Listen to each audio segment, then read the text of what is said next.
Over the past day, the enemy launched 2 missile strikes on Donetsk and Dnipropetrovsk regions, in particular using Iskander missile system. One Iskander-K missile hit the suburbs of Dnipro city. A 2-story residential building was damaged. More than 20 civilians, including children, were injured. In addition, the enemy launched 30 airstrikes and 56 MLRS attacks on the positions of our troops and populated settlements, reads the report.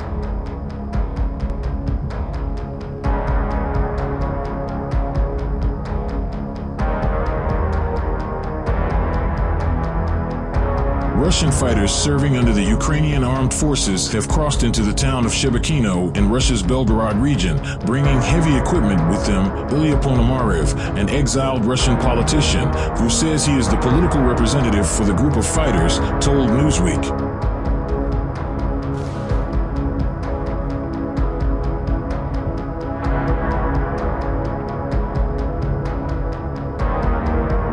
Ponomarev's remarks came on the heels of a statement from Belgorod Governor Vyacheslav Gladkov, who said shelling in the border town of Shebekino overnight injured at least 8 people. Gladkov denied any enemies are on the territory of the Belgorod region, even as reports emerged that tanks operated by saboteurs were shelling the town's checkpoint.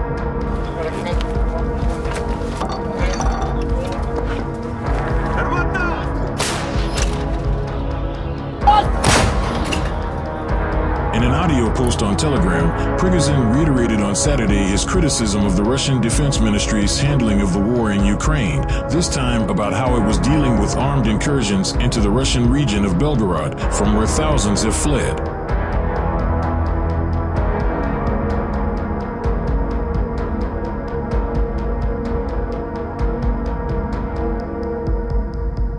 Belgorod has been hit by numerous attacks, with the regional governor, Vyacheslav Gladkov, saying on Friday there were more than 500 projectile weapons fired, most of them around the town of Shebekino.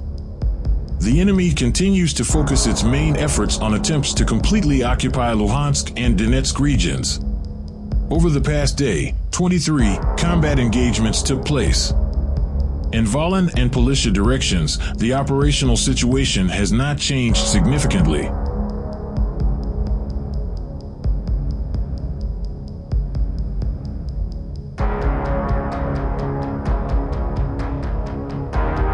In Severshchina and Slobozhanskina directions, the enemy launched an airstrike in the area of Haidish, Kharkiv region.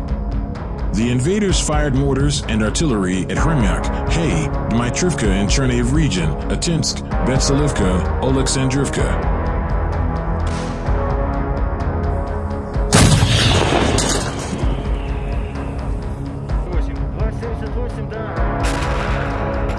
In May, Prigozhin declared that his fighters had captured Bakhmut, although Ukraine has said that fighting is ongoing on the outskirts of the eastern Donetsk city fought over for months.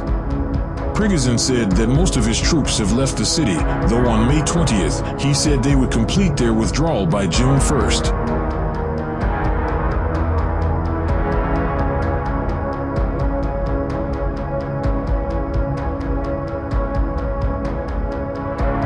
Meanwhile, Kiev's allies have been in discussion on how to supply F-16 fighter jets, while training for Ukrainian troops on U.S.-supplied Abrams tanks has started in earnest, U.S. Army General Mark Milley has said.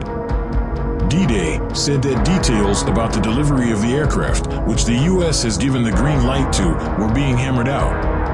Planning on training, flying tactics and locations were being worked out among the U.S. and allies such as the Netherlands and Britain, which have pledged to set up an international coalition to help provide Kiev with the F-16s.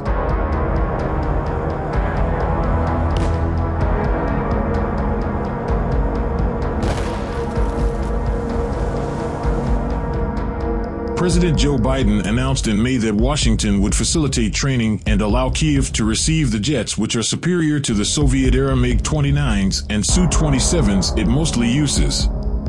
The U.S. has not said whether it would supply the planes directly.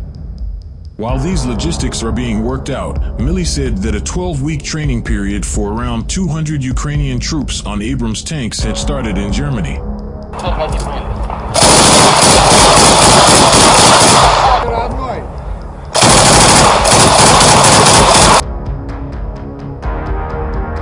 U.S. State Department told Newsweek this week that as Russia's war against Ukraine has evolved, so too has U.S. military assistance.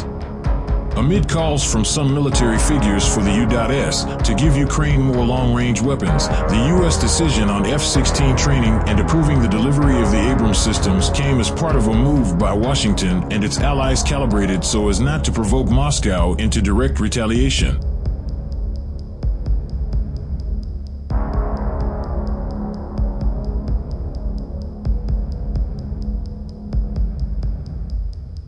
Given where the war is, limited numbers of F-16s flown by Ukrainian pilots do not fundamentally change the battlefield calculus, but only serve to improve the Ukrainians' ability to conduct specific operations and respond to Russian air threats, Lewis Griffith, professor of international studies at the University of Denver, told Newsweek.